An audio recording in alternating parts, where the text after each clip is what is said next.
Jack arrived in front of the building where Eminent Beauty, the fashion company that Celine had started for her friend, was located.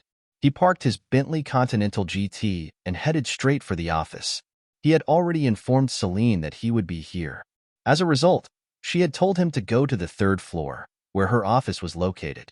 From the way that she had said it, it was obvious that she was busy with something. As he headed for the elevator, Jack looked around at the way that things had been decorated here. He could only say that this was indeed where fashion mattered the most. He could see several people moving from place to place with different clothes in their hands. There were other clothes that he could see that were of fashion he had never seen before and had been put on display. Jack was amazed as he could tell that the level of this company, although it was just a startup, was already not that bad compared to Terran designers. After feeding his eyes for a moment, he entered the elevator and headed to the third floor. When it opened, he happened to meet with Faith, Celine's assistant or secretary. Jack wasn't sure about the relationship between the two. "Oh, Mr. Jack, you're here already?" Faith was expecting that Jack would come here, but she had never expected that he would be here this early. According to what Celine had told her, Jack was dealing with a few gangsters that were causing trouble for his stores. For him to be here this fast, wasn't he so efficient if he had already dealt with them? "Yes, Miss Faith.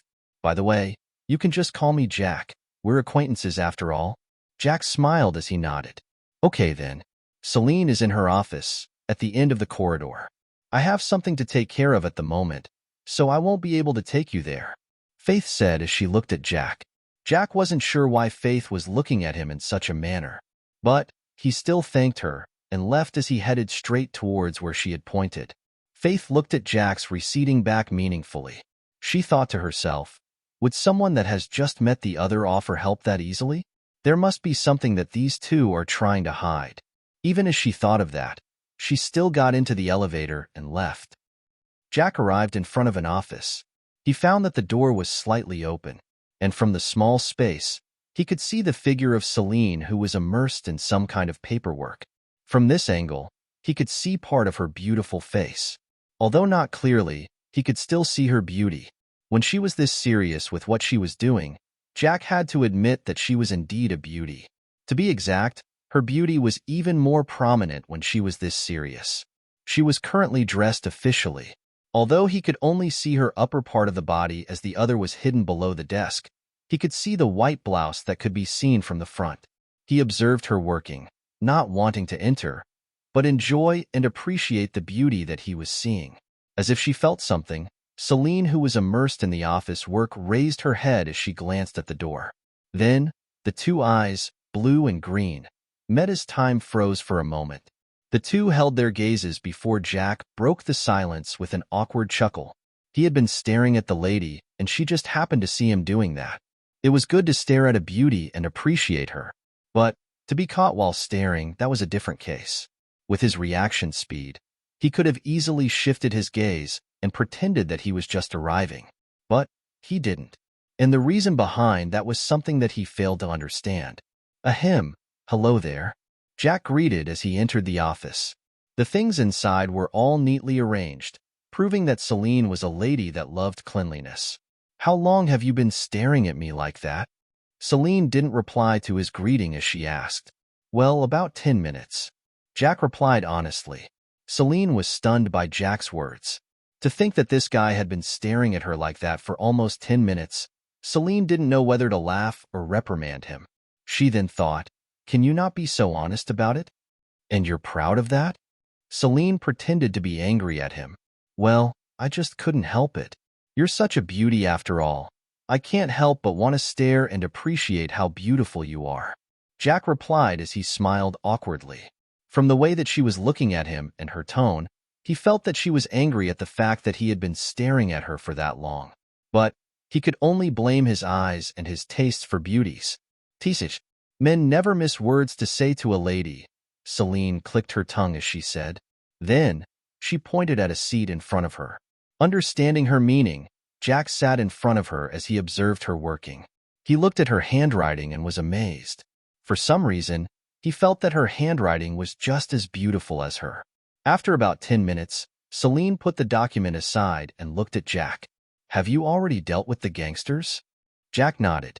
In fact, I have made them compensate me for the losses that I have incurred so far.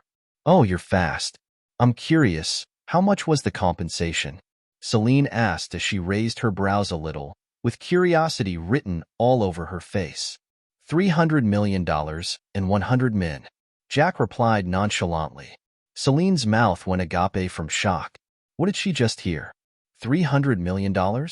Who was going to give that much compensation? Did they break his stores or what? But even the stores and the groceries that he was selling were not worth that big amount of money, right? Are you joking? Celine asked. Not at all. I'm saying the truth here. That's just enough compensation for the losses that I suffered from the lack of sales yesterday, and it was on a Saturday. Jack shook his head as he replied. Celine was speechless once again. That was just for bad sales. What if the stock was robbed, or his stores were demolished? Wouldn't he ask for at least $1 billion for compensation?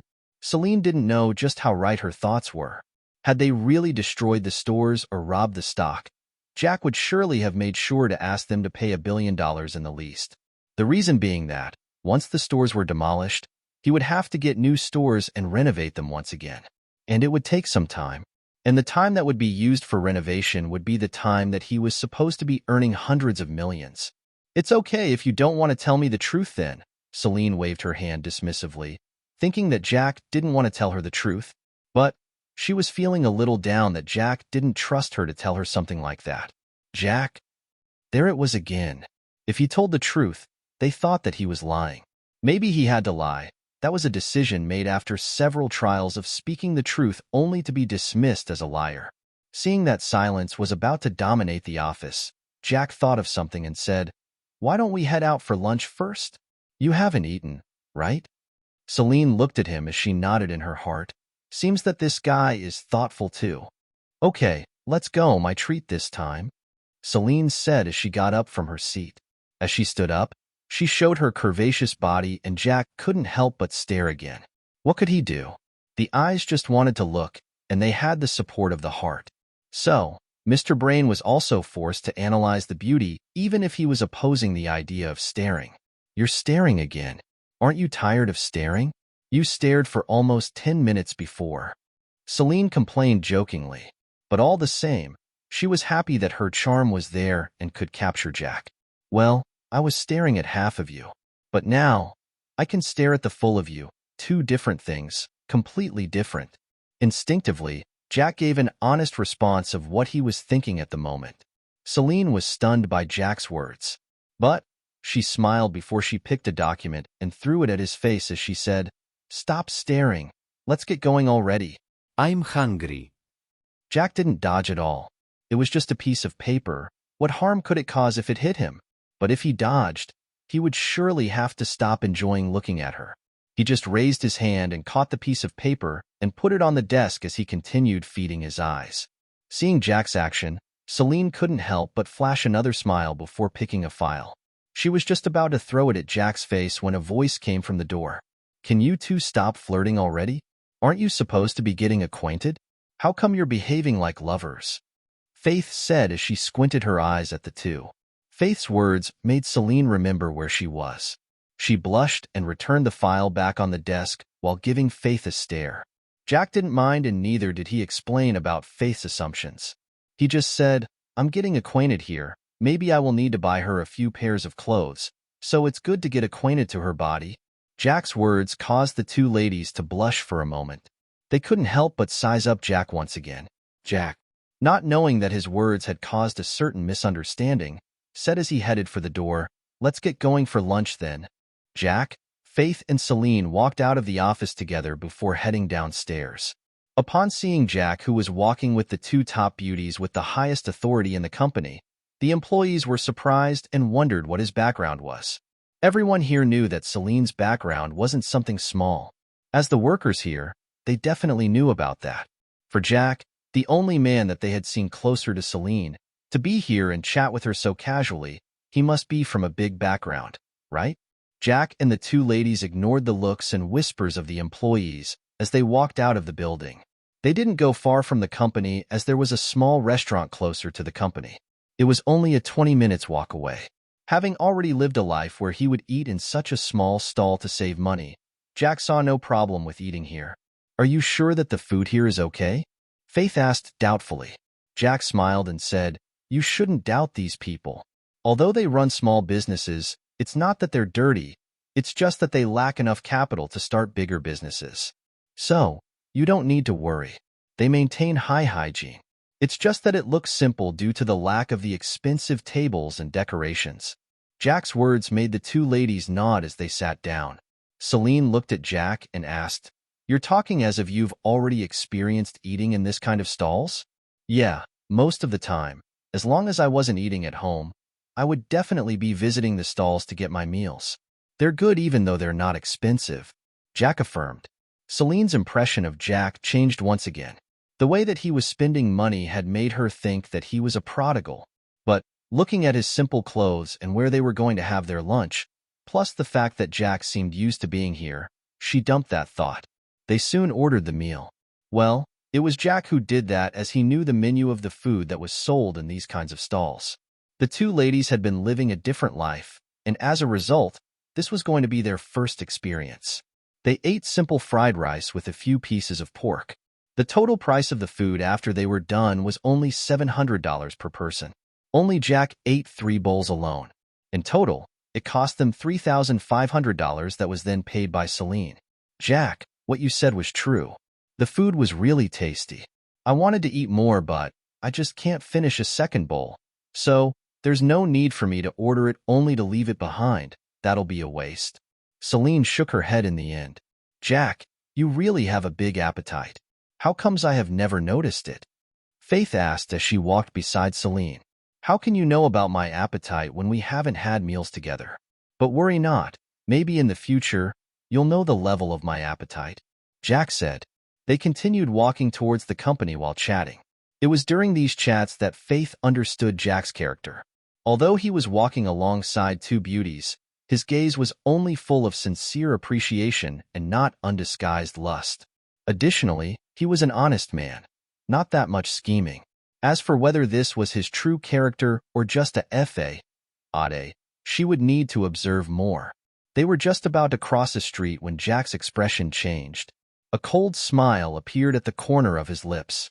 Then, he whispered to Faith's ears, "Don't worry about us. We will be back by evening. There's no need to panic. I'm going to deal with the origin of the problem." His words were only heard by Faith. Huh. Faith was obviously confused by Jack's words. She was just about to ask what he was meaning when suddenly, a van stopped next to them.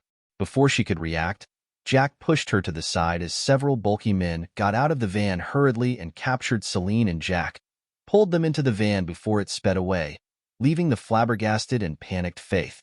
She had just been pushed away by Jack, and she had no time to react by the time that they too were taken away. Since she was a distance away from the two, she was obviously ignored by the kidnappers.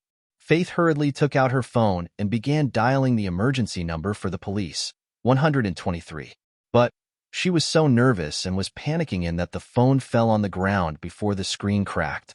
She hurriedly picked it up only to notice that the screen had turned black and cracks filled it.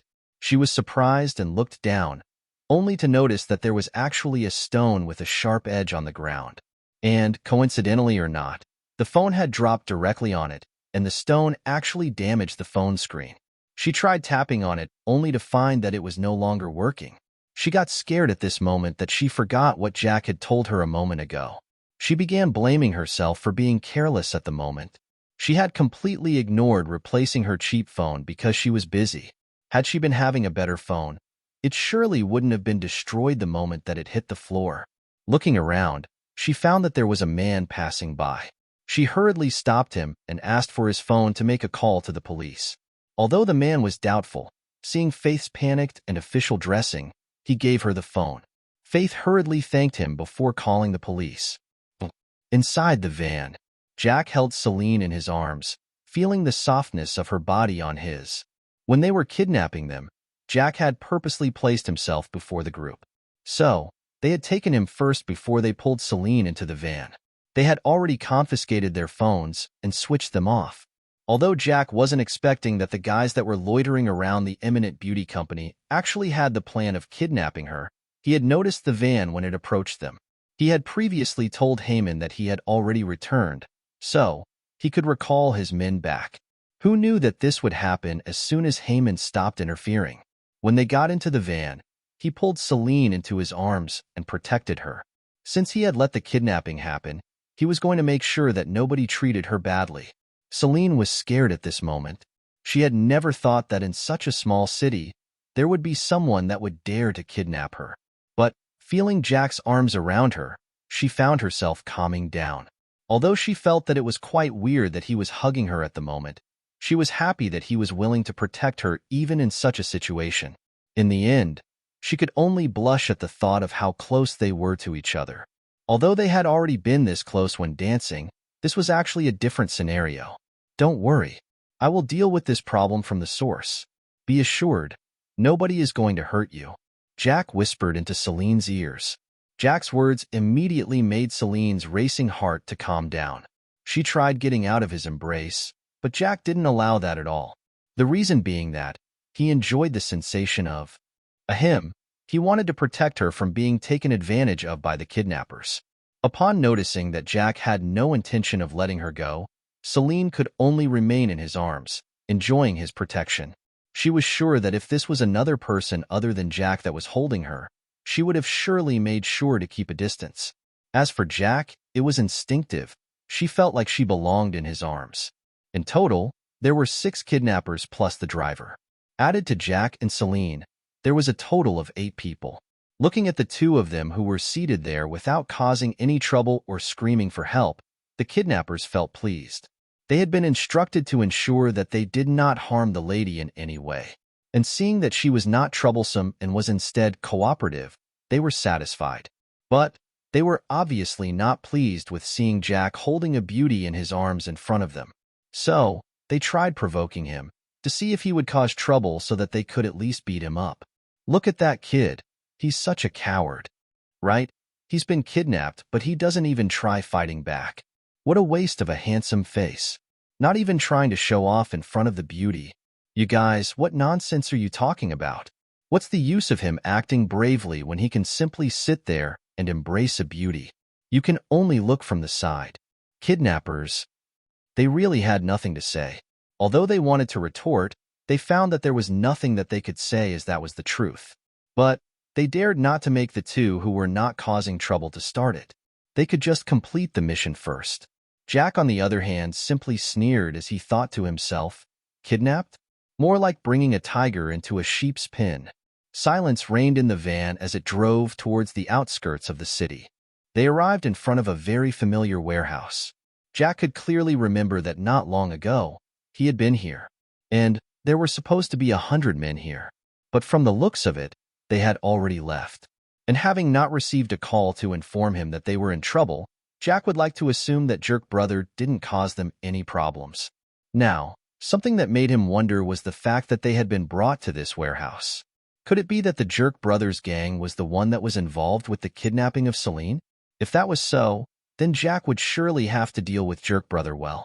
After all, it wasn't long ago when he beat up the other guy, but here he was, already kidnapping others. When they arrived in front of the warehouse, the van stopped. And after a moment, the kidnappers alighted one after the other before they stood beside the door for Jack and Celine to alight from the van. Jack held Celine in his arms and got out of the van. There was no fear on his face, and it was like he had come here on a vacation. In a moment like this, Celine was supposed to be frightened that she had been kidnapped, and there were several men here, having tattoos on their bodies, and they were holding blunt weapons.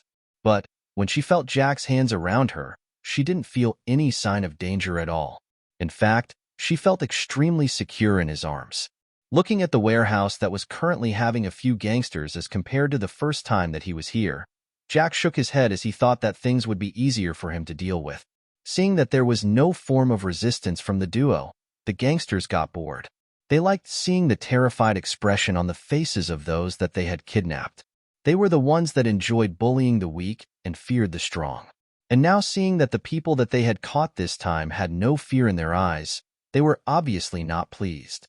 But all the same, they were told that they were not supposed to treat that lady rudely.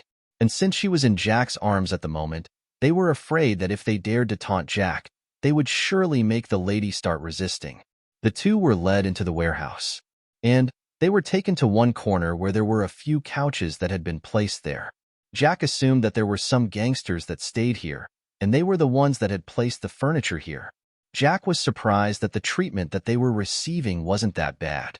In fact, they were only being restricted from roaming around. As for harassing them, that had yet to happen. As such, the anger that was burning in Jack's heart reduced in intensity, but it did not dissipate. Why would they kidnap her? They dared to restrict her freedom and place her in such a place? Furthermore, with several guys looking at her with such lecherous eyes, Jack obviously had to punish them.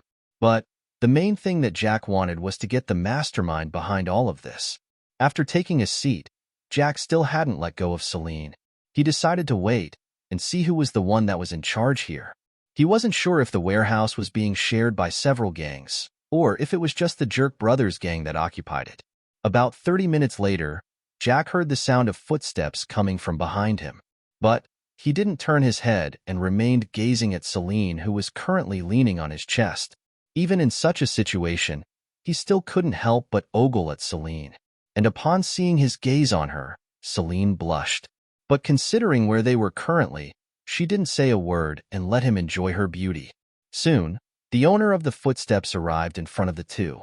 Jack could feel that there were two footsteps that had stopped behind him, but all the same, he didn't care about that.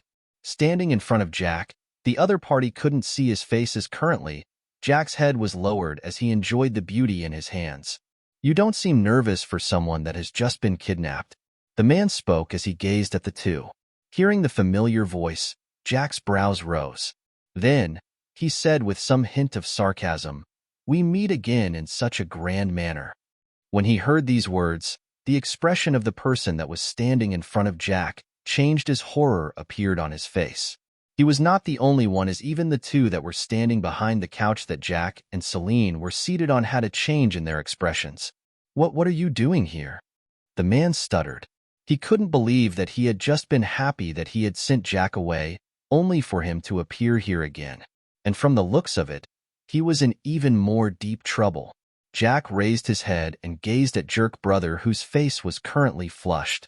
The guy was still not healed and his face had injuries. But it seemed that this guy had used a good amount of money to get a medicine that could actually reduce the swelling. As for the missing teeth, Jack wasn't interested in how Jerk Brother was able to talk normally without a few teeth in his mouth. Looking at Jack, who was looking at him with a cold expression, Jerk Brother was soaked in sweat. He wasn't the only one, as the two that had accompanied him, Big 2 and 3, were so scared. After Jack left, Jerk Brother had told them that Jack's background was definitely something that they couldn't mess with. So, they had made a decision that they would not dare to cross Jack's path. And if they met by coincidence, they would run far away from him. But in just a few hours since their last meeting, they had already met Jack. And to make matters worse, they were the ones that had brought him here. There was no need to think, as they could already tell that Jack and their target had a deep relationship. So, they had just targeted Jack's girl the moment that he had left. Wouldn't he think that they were trying to take revenge on him for beating them up? The other gangsters were surprised upon seeing the way that their three leaders were behaving in front of Jack. This was actually the first time that they had seen them this flustered. Although they were curious about what was going on, reading the atmosphere, they dared not make a sound and waited to see what was going to happen next. "What do you mean by what am I doing here?" "I was kidnapped by your men and brought here," Jack said as a small but cold smile began emerging at the corner of his lips. "I'm sorry about that, but I think that the ones that we sent made a mistake and got you here. You were not supposed to be kidnapped." Jerk Brother shook his head and tried to explain things out. "Is that so? Then who was the real target?" Jack asked with narrowed eyes. Seeing the way that Jack was looking at him, Jerk Brother's heart skipped a beat and he nervously said, "We didn't know that she was your wife. If we knew, we wouldn't dare to make a move on her even if we were given the guts of a newborn calf." He had already branded the two as couples. Jack didn't explain it. And although Celine was surprised by this, she still kept quiet about it, while thinking that, if Jack didn't want to explain, then she wasn't going to say a word to explain their real relationship. Jack looked at him for a moment and asked, "Who's behind this now?" He could already tell that the other party didn't even know Celine's identity. Otherwise, with Jerk Brother's character, how could he dare to make a move on her? Without hesitation, Jerk Brother replied, "It was the Dante family, the same Reuben Shinily who gave us the mission to cause trouble for your stores." When Jack heard these words, he narrowed his eyes. He was wondering if the Dante family was just so tired of being a big family in the city or what. After all, this was getting too much now. Not only had they targeted him, but they had also targeted Celine at the same time. It was like they were thinking that one problem wasn't enough, and they needed more. Celine was also surprised when she heard that it was the Dante family that had organized for her to be kidnapped. As a member of a big family, she definitely knew the intention of the Dante family by kidnapping her. Jack looked at her and asked, "Do you have a grudge against the Dante family?" That was the only thing that Jack could think of. There might be a grudge between the Dante family and Celine or her family, but he wasn't sure what that grudge was. Not at all. If we had a grudge against them, they wouldn't be standing at the top of Inchoate City by now. Although my family is based in the capital, as long as they're serious about destroying a small family like the Dante, they would definitely have no problem dealing with them within a month. Celine shook her head as she explained her doubts. When Jerk Brother and the other goons heard Celine's words, they were immediately terrified. To them, the Dante family was a big pillar that they could only look at from below.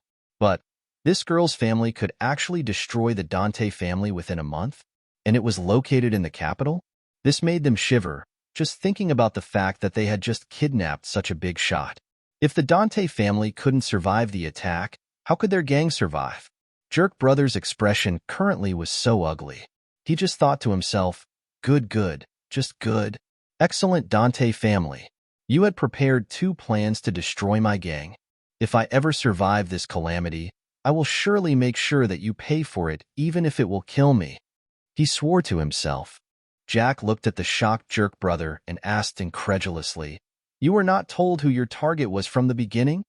In response, Jerk Brother nodded and replied, "They told us not to care about the identity of the target. As long as we completed the mission without causing her harm, there will be nothing to worry about." Seeing that Jack was expecting more, he continued, "At first, just like the mission that they had given us for your stores, they had tried keeping it a secret that they were the ones behind it. But after you found out that they were the ones that had given the mission, it was easy to relate the two as the payment came from the same account." Jack heard this and thought for a moment. He then asked, "What mission was given to you first, and when was that?" The first one was for the lady here. We were supposed to have some of our minions move around that area. Then, once we were given the go-ahead, we would kidnap her. As for when the mission was issued, it was during the start of last week, on Monday to be precise." Jerk Brother replied. Jack's expression shifted for a moment and asked, "Even after the first mission, you're still collaborating with the Dante family?" Jerk Brother panicked as he replied hastily, "Not at all, not at all. It was just that they had given us the mission first. We decided to complete it as the last one that we would ever do for them." Jerk Brother had previously wanted to give up on the mission, but upon remembering that he still had to give Jack $300 million, he decided to complete it so that he would receive the payment. The Dante family had paid a deposit of 50%, which was a total of $25 million. So, the total amount offered for the mission was $50 million. Thinking about how he was happy to take the mission, not knowing that it was a trap that they had built for him and the gang, Jerk Brother really wanted to strangle the one that had given them the mission. "Okay then, can you send us back? After all, we don't have a car," Jack asked. Hearing this, Jerk Brother was surprised that Jack was going to let them off this time. He was happy and enthusiastically said, "Of course, I will personally send you back." He got the key for the car that he had used to get here and asked Jack to follow him. Celine still couldn't understand why this person was so afraid of Jack at the beginning. But the more they talked, the more she understood. It turned out that they were the ones that Jack dealt with in the morning.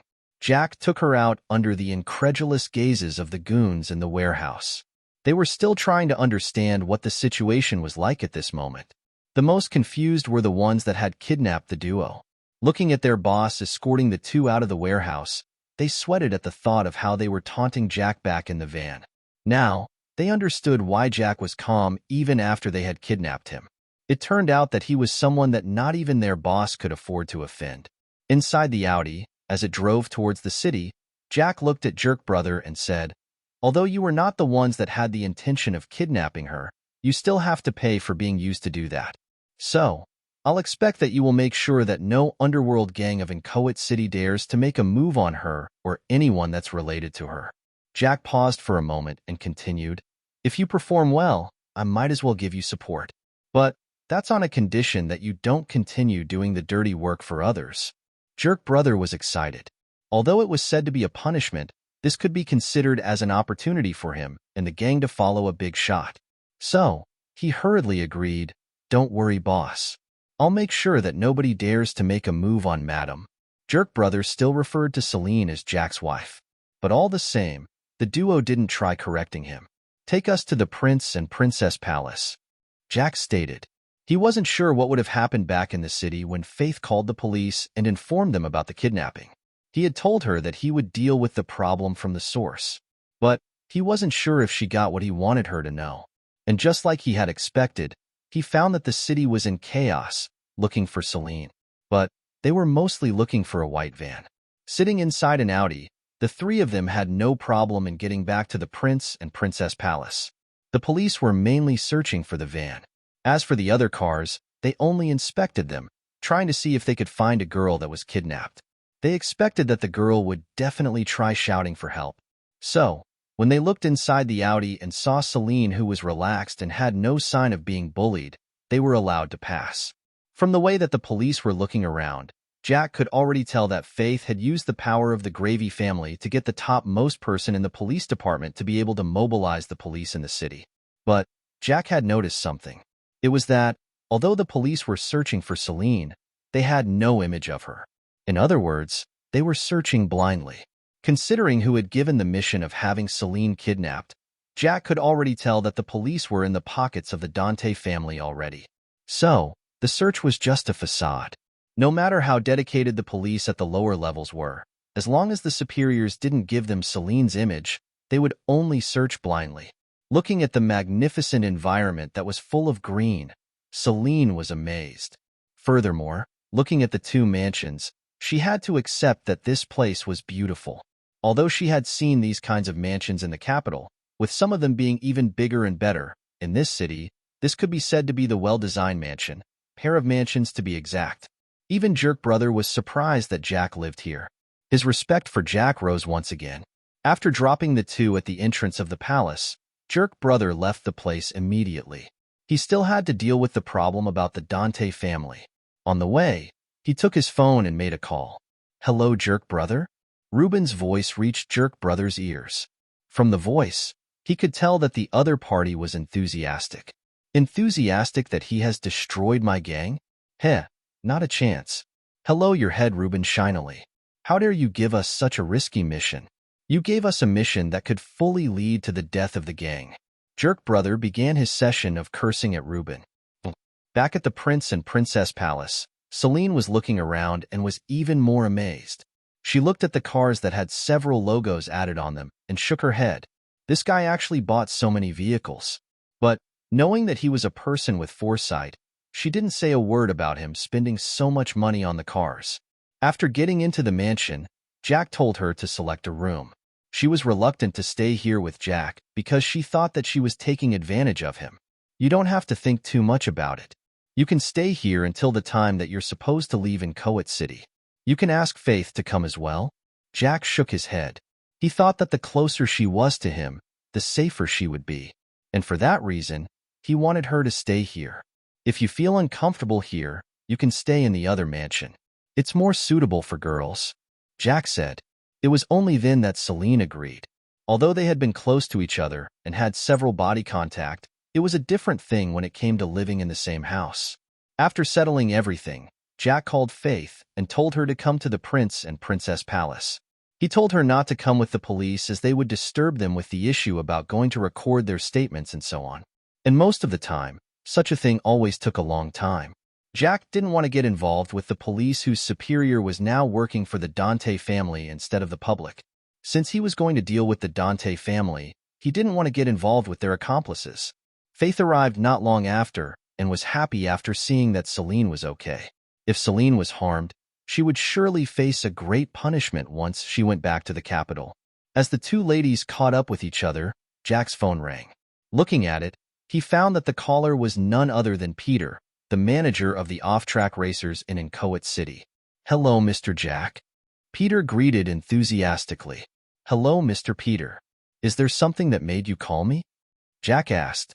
"I think you might have forgotten about something. The bet that you made last week on Sunday with Ben. He's here, and he wants to do the transfer of the shares that are in his hands.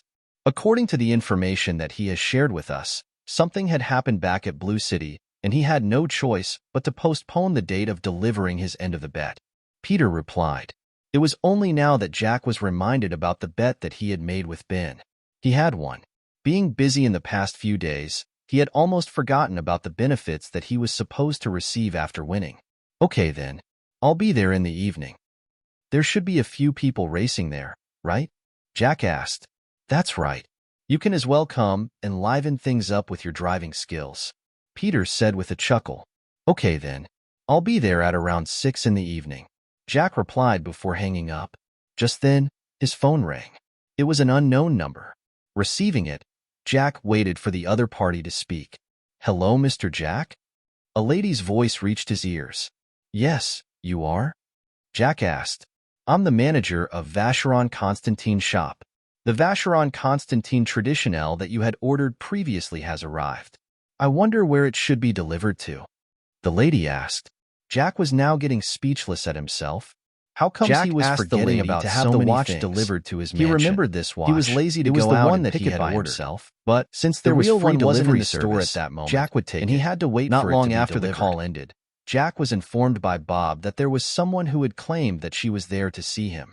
Jack asked him to let her in, and not long after he ended the call, the familiar lady walked into the mansion. She wasn't alone, and she was accompanied by a few men who Jack thought that they were security. In any case, the Vacheron Constantine Traditionnel that he had ordered was something precious considering that it was one of the limited editions. As such, it had to be protected. Jack received the watch and looked at it. And just like he had seen the model before, he found that the watch was still the way that he had expected. There were absolutely no changes that had been made on it. After signing and confirming that he had received the watch, the lady left.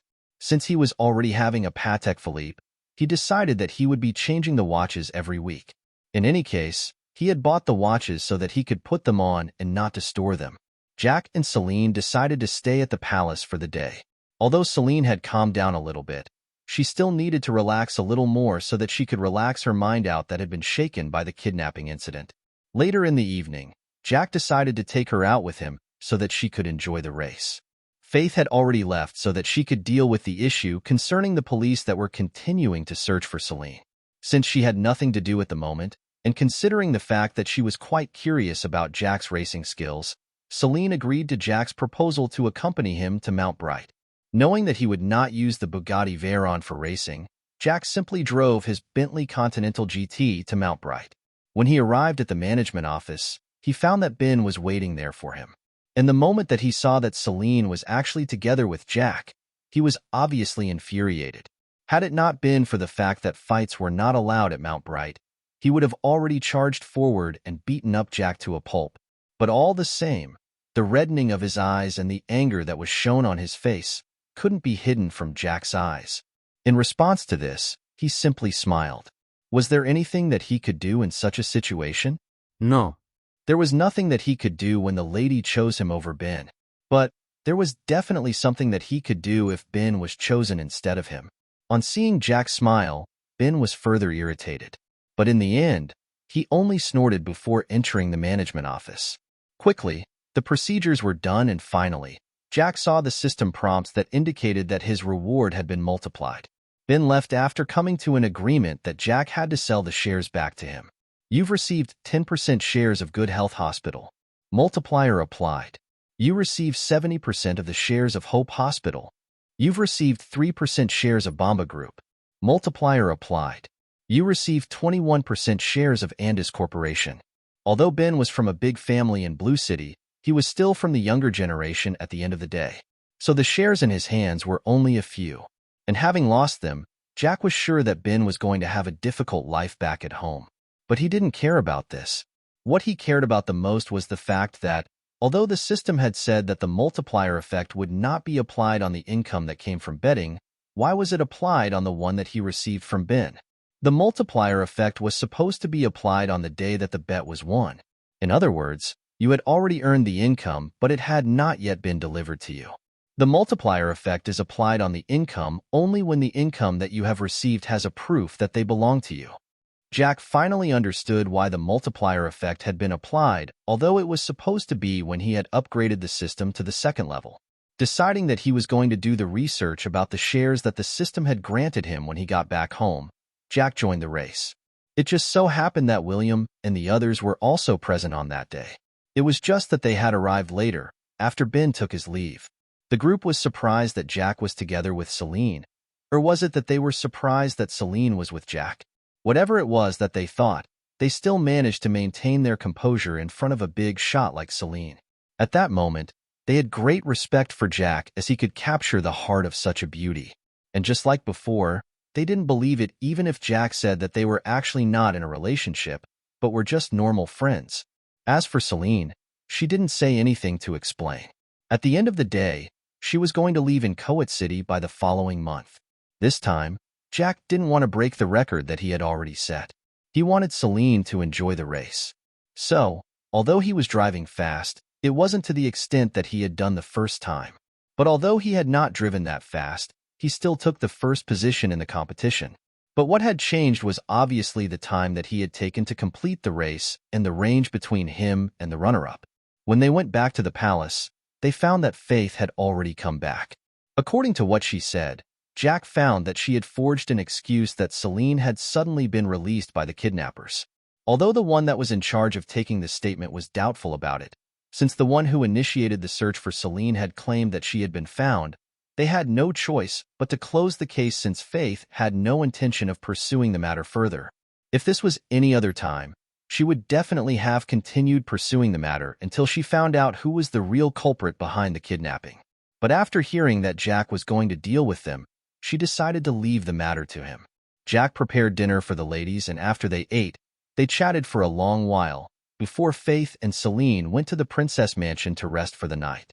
Once he was alone, Jack decided that it was time for him to look into the matter concerning the shares that he had received.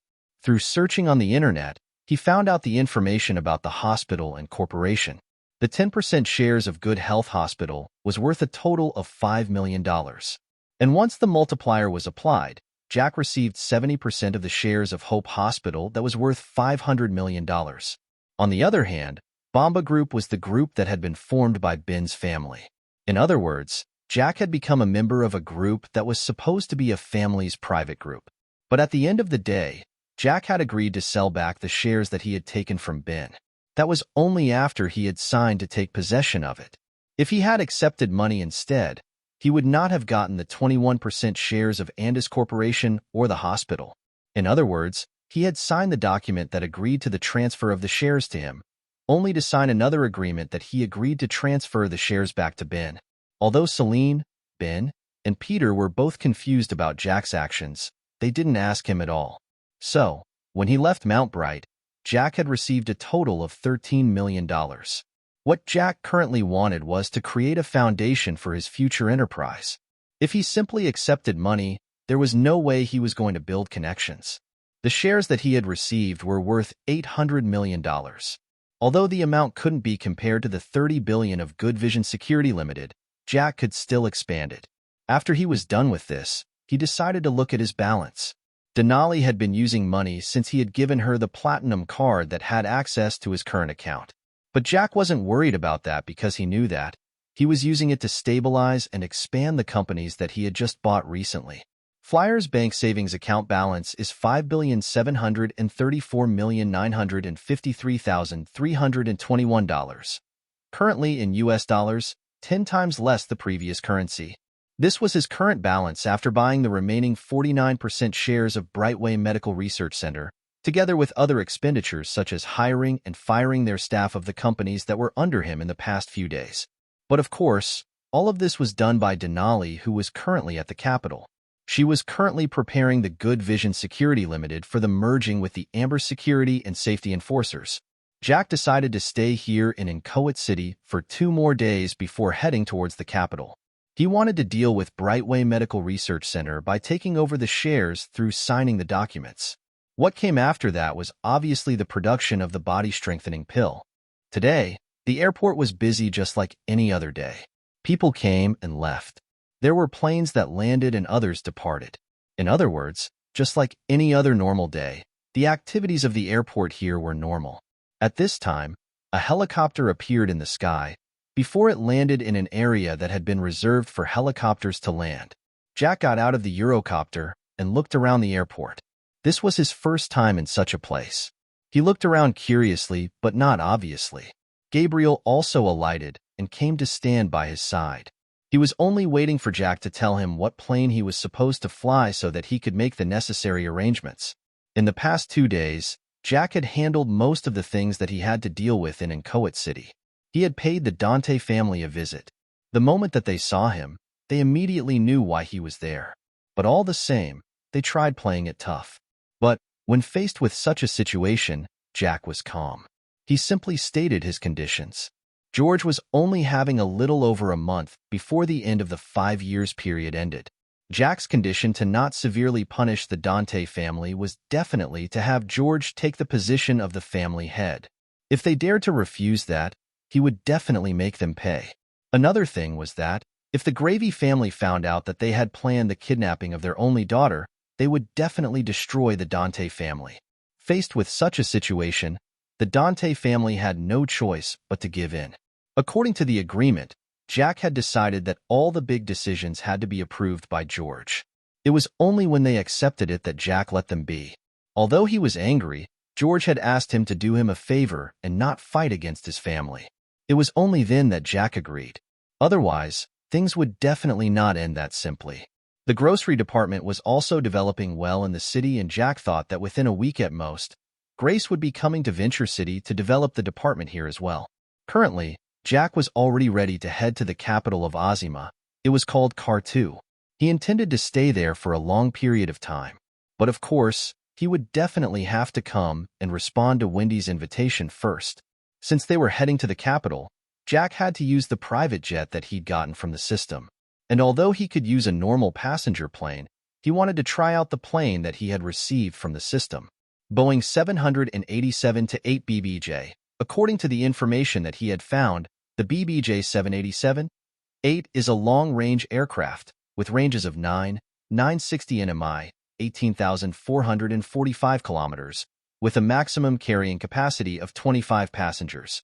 It had a cabin that was 2,340 square feet / 217.3 square meters, cargo 4,397 cu feet / 124.5 cubic meters, a length of 186 feet 1 inch, 56.7 meters, span of 197 feet 3 inches, 60.1 meters.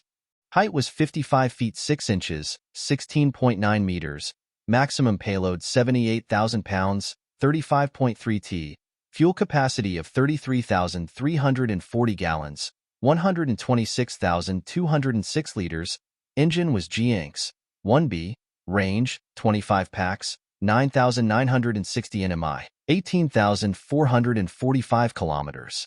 Now, what Jack didn't know was how to get the plane. After all, although the system had stated that the jet was here, he hadn't seen it, and neither had he made any arrangements in the airport. Just wait for the call. Angel spoke at this moment. Upon hearing this, Jack finally relaxed. Gabriel had been standing next to Jack for a few minutes now, but he didn't see Jack making any movements. He was now wondering if Jack was sure that they were having a jet here. He was just about to ask when Jack's phone rang. As for why the person called, Jack could only say that the system was so overpowered. "Hello, whom am I speaking to?" Jack asked. "Hello, Mr. Jack. I'm Lester, the manager of the Venture Branch Airport. I have heard that you are here to see your jet." A man spoke. Jack was full of question marks. He had arrived less than 10 minutes ago. When had this person known that he had arrived? All the same, since he could deal with the issue, he simply went with the flow as it was. "Yeah, I just arrived." I'm at the helicopter square, Jack stated. Okay, I'll be there to bring you to your jet. It was delivered about 5 days ago, and we have been taking good care of it. Lester spoke excitedly. Okay then. Jack agreed to wait before hanging up. He then looked at Gabriel, who was standing next to him, and asked, Can you single-handedly fly a private jet that has a passenger capacity of 25? 25 passengers? Can you give me the name of the jet? Gabriel was surprised at first, but he excitedly asked for the name of the jet. One had to know that business jets were mostly luxurious. For this one to be able to accommodate 25 passengers, it was supposed to be big. So, he was excited. It is a Boeing 787-8 BBJ, Jack replied. The moment that his voice fell, Gabriel felt as if he had just been struck by lightning. He looked at Jack incredulously before asking, Are you sure about that? Although Gabriel had experienced many things, for him, he had not really had a chance to fly a big private jet like that. Although he indeed had had several chances of flying the normal passenger planes, it was something else to have a chance to fly a private plane. Of course. Otherwise, why would I ask you about that? Jack nodded. Upon receiving Jack's consent, Gabriel was further excited. He was now looking forward to flying that plane. Although at first he had thought that although Jack had a private business jet, he hadn't thought much of it, as he simply thought that it was a small one. Who would have thought that Jack actually had a plane that was worth $200 million? This was $200 million for a plane. Now, he was wondering just how rich Jack really was.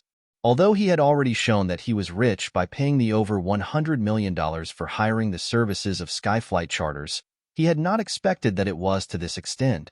At the end of the day, he knew that the jet that Jack had was one of the limited released planes on the market. For him to be able to get one, he not only had to have money, he also had to have enough connections. Not long after, a man rushed towards them. He was wearing a black suit, with his black shoes shining in the midday sun. His hair was tidily combed backwards. When he saw Jack, he hurried forward and greeted him. Jack greeted back, but not as enthusiastic as Lester. Then, Lester took them to a hangar. The moment that they arrived here, Jack found that there were a few staff members here. It seemed that this place was restricted. This hangar and the next one on the left are the ones that usually have the private jets. As long as one pays, they can have their private jets here. But there are levels of the hangars and the level of service as well. Lester began explaining as they entered one of the hangars. This is the VIP one.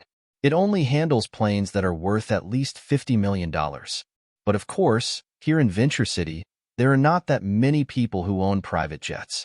So, it's normal that the hangars are mostly empty. Lester continued. When they entered the hangar, they found that Jack's jet was there, being prepared to go on the runway. The staff were checking it to make sure that everything was okay. As for any other plane, there was none other than Jack's BBJ.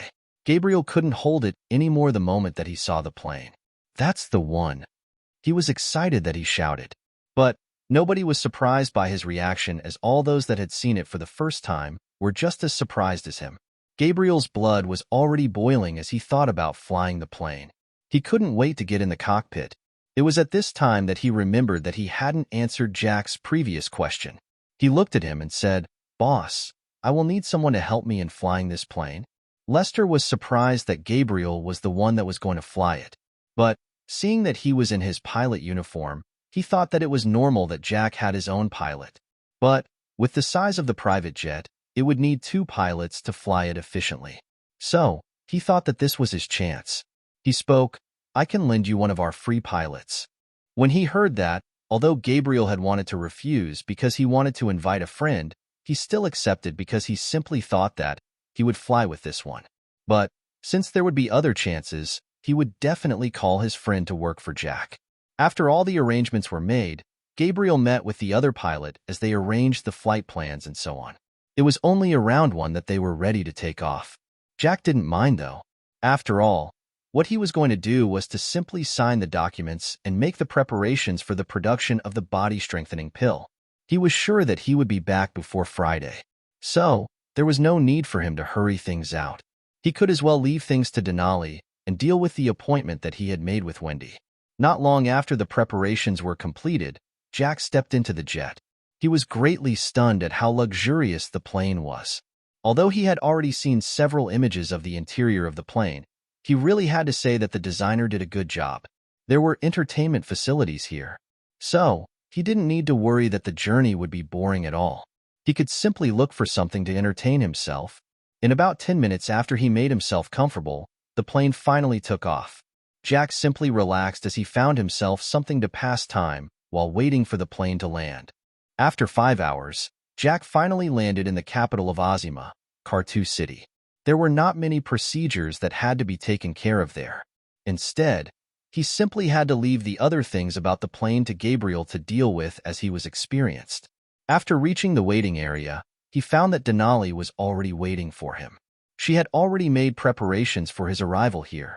Having been a few days since they last met, Jack found that Denali hadn't changed at all. But that was to be expected as it was only a few days and not years. So, there were not that many changes that could take place in such a short period of time. He got into the Lamborghini Urus that was waiting for him. This was a car that Denali had bought when she came to the capital. It cost about $230,000. Looking that it wasn't even worth $1 million, it was obviously a drop to the bucket when compared to his $5 billion. Denali drove the car to a 5-star hotel, and on the way, Jack looked at the huge difference between the central region and the western zone that he was from. The buildings here were all skyrise buildings. Looking at the side through the window of the car from the passenger seat, Jack could see the tall skyscrapers that had hundreds of floors. To be honest, Jack was amazed by how this place was so developed. In other words, although it could be said that Venture City was developed as compared to Inchoate City, it couldn't even match the capital, Kartu City. Now, he could understand why Wendy and the others would leave the capital to go to the other regions for adventure, to enjoy themselves and relax. The central region was mainly dominated by the high-rise buildings and other things that were related to technology. In other words, there were only a few scenic sites that they could enjoy themselves. Another thing that was to note was definitely the fact that the central zone was the smallest of the 5 regions. Although it was small, it was actually the backbone of the country in terms of technology and development. As for the other regions, they were the real source of food. But technology was obviously not highly developed there. The hotel that Denali had taken him to was called Cardinal Supreme Hotel. The cost of staying there for a night was $26,000.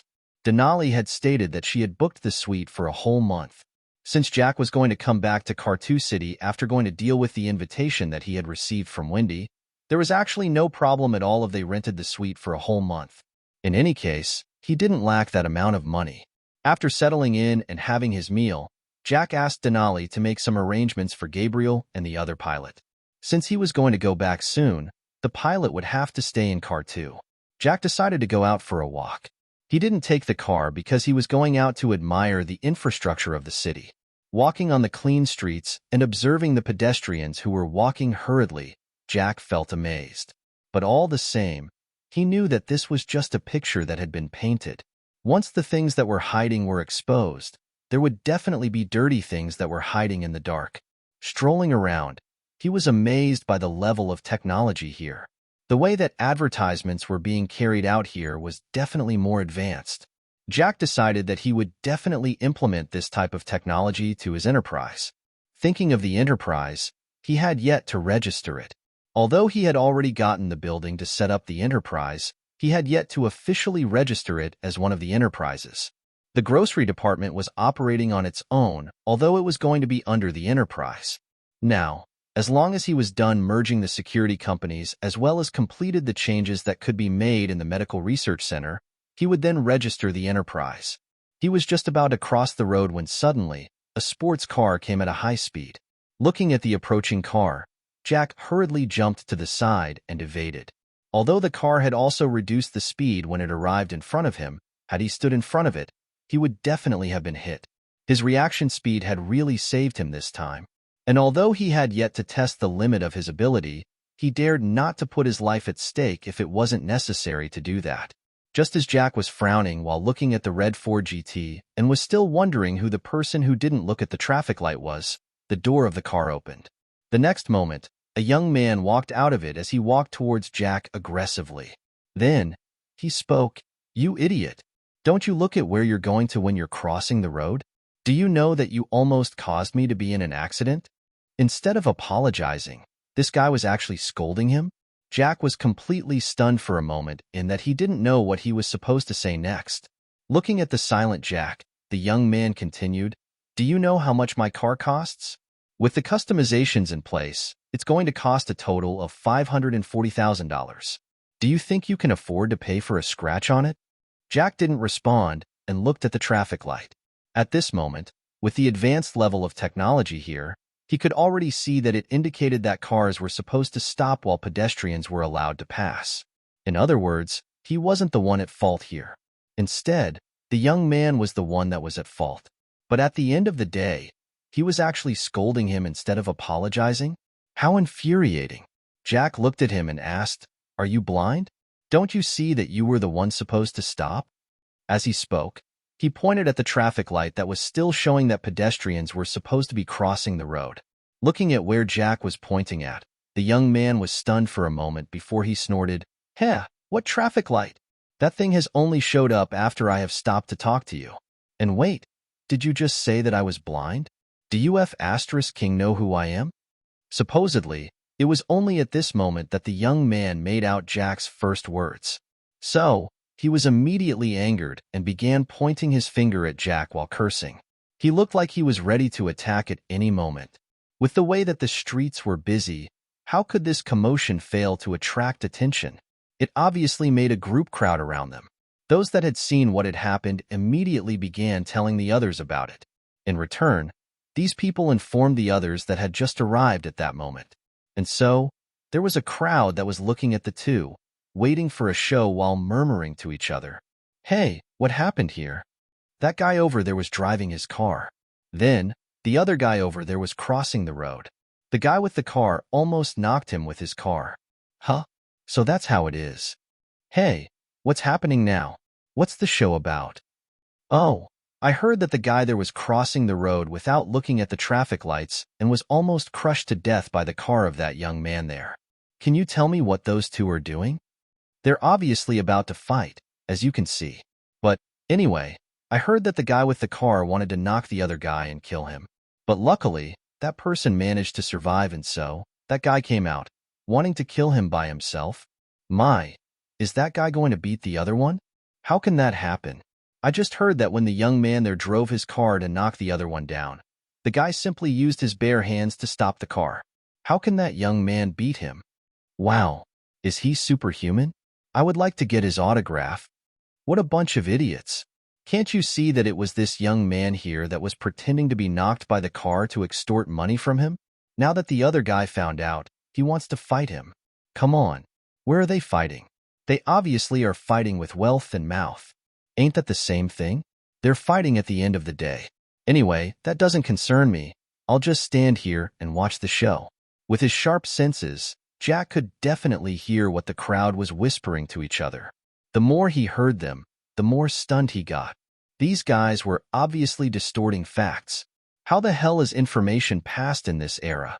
If you say A, by the time it will reach the intended person, it will already be Z. Indeed, you cannot trust humans to pass the sensitive information to others. That's the conclusion that Jack came to at that moment. But, that aside, since he was here for the first time, he was in a good mood. Considering that it was already almost 7 p.m., Jack decided to leave things as they were at the moment. He wasn't in the mood to argue with some unreasonable and self-conceited young masters. So, he decided to ignore this guy and leave to explore the city first. He didn't have that much time. Seeing that Jack was about to leave, the young man rushed forward and stopped him. "You're trying to run after almost causing me to be in an accident? There's no way that you're leaving unless you compensate me for the psychological damage." Jack was speechless and angry at this moment. He wasn't the one at fault previously, and he had decided to let the matter go. But this guy wanted him to compensate him? Wasn't he thinking too highly of himself? Seeing Jack's expression, the young man smiled coldly before saying, "I know that you cannot afford the compensation of $100,000. So, how about you become my servant who's going to clean my shoes? I know that you cannot afford the compensation of $100,000. So, How about you become my servant who's going to clean my shoes? Jack's gaze turned cold at that moment. He had planned to leave, but this guy was actually thinking of making him a servant? Did he think that he had the qualifications? He wasn't the one at fault at all. He was the one that was almost hit. But he was the one to give compensation? He stared sternly at the young man before him. Jack's stare caused the young man to feel as if he had just dropped into an ice cellar. He couldn't help but shiver before taking a few steps backwards from fear. But that only happened for a moment before he remembered his identity. So, he collected his courage and pointed at Jack. Do you know who I am? My father is the assistant manager of the Good Vision Security Limited. If you don't want to have a bad ending, you better apologize to me right now and accept being my servant. Otherwise, I'm going to make sure that you won't be able to live in this city. The moment that the name Good Vision Security Limited was mentioned, the crowd that was watching from the side was stunned. Then, as if a tidal wave, a commotion broke out among the crowd as they stared at the young man and Jack. What did he say? Did I just hear him say that his father is the assistant manager of GVSL? I think you heard it right. He just said that his father is the AM of GVSL. Hiss, that guy is in trouble for sure. What do you mean that he's in trouble this time? He's facing trouble's main source. How unlucky of him to encounter such a big shot son. What is this GVLS? Country bumpkin. You don't know one of the most popular security companies in the country? It's worth at least $30 billion. That's right. It's one of the leading security companies in the country, Good Vision Security Limited. Hiss, that big? That guy is surely in deep trouble now. When the young man mentioned the GVSL, Jack was greatly surprised. He had not expected that this guy was someone whose father was part of the management of his company. It seemed that there was a lot of trash present in the management of his company, and that had to be changed. Otherwise, if people go on using his company's name to do crimes and bully others, how would his company's reputation remain clean? So, at that moment, he had made a decision to remove that guy from his position. Although he wasn't the one at fault here, he had allowed his son to go around using the company's name to intimidate others and bully them. If he couldn't even control his own son, how was he expected to control his subordinates? That was something that Jack doubted that he was good at. Seeing Jack's surprised expression plus hearing the way that the surrounding crowd talked about the GVSL, the young man's ego was boosted and he looked at Jack contemptuously, as if he was waiting for Jack to admit his mistakes. On the other hand, after making his decision, Jack looked at the young man in front of him and said, "It seems that you're so proud of your father's achievement. But what will happen once he's no longer as he is now?" The young man was confused by Jack's words. He wondered what Jack meant by that. But before he could react, Jack had already disappeared into the crowd. He looked around trying to find him, but he found no traces of him. In the end, he said out loudly, hoping that Jack would hear him, "Just you wait. The next time that we meet, I'll definitely make you pay." After that, the young man got back into his Ford GT and drove away angrily, ignoring the traffic lights again. On the other hand, Jack had simply decided to leave the matter for the moment. He would definitely deal with it once he got to the company. So, he had simply got into the crowd and used his high speed to get out of there. By the time that they realized that he had left, he was already a distance away from the encirclement. Although he was a good distance away, he still managed to hear what the young man had said. But all the same, he just thought, "I hope that you would be prepared for what is about to come." After that, Jack continued strolling around the city until 8. He had gotten himself familiar with the area around the Cardinal Supreme Hotel. Now that he had finally had his fun, he decided that it was time to get back at home to get his dinner. After a meal with Denali, they returned to the suite. He asked her, "Have you seen the assistant manager of GVSL?" Denali had been here for almost a week, and Jack expected that she had seen how the companies here worked. Yes, he should be called Caldoja. He should be someone that can be trusted and won't betray the company. Denali responded as she looked at Jack confusedly. Jack nodded. But all the same, he knew that being honest and trustworthy didn't matter. If one didn't have the ability to do what was assigned to him, he would have to be replaced. So, no matter how good Kyle was, Jack had already decided that he was going to sack him. But if he found that he had the ability and it was just that he was using the cover to judge him, he would simply demote him. How about his ability and work? Jack inquired. His ability can be considered as average amongst the staff. Denali replied. And as if knowing what Jack was thinking, she continued. Since you told me to prepare the company for merging, I haven't made that much changes in the company. Jack thought for a moment and said, let's visit Brightway Medical Research Center first. The production of the pill should be given priority first. The private team that was formed still needs to get them to boost their strength. Otherwise, they would be useless.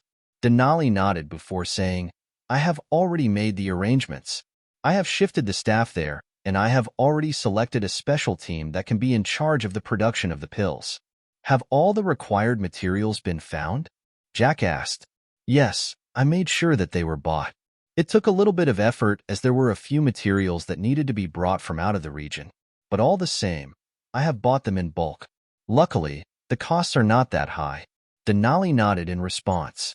Okay then, let's go there tomorrow, Jack said.